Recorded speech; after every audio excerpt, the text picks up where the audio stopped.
To replace the freezer drawer gear shaft retaining pin on this Samsung refrigerator, you will need a small flathead screwdriver. Before you begin the procedure, unplug the appliance's power cord. Open the freezer drawer and remove both baskets.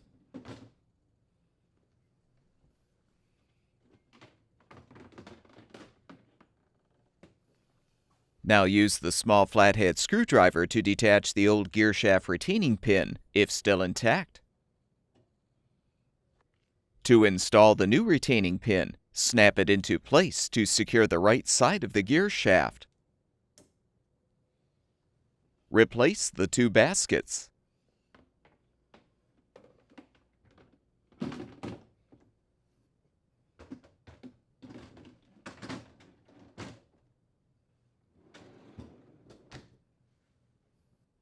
Plug the power cord back in, and the refrigerator should be ready for use.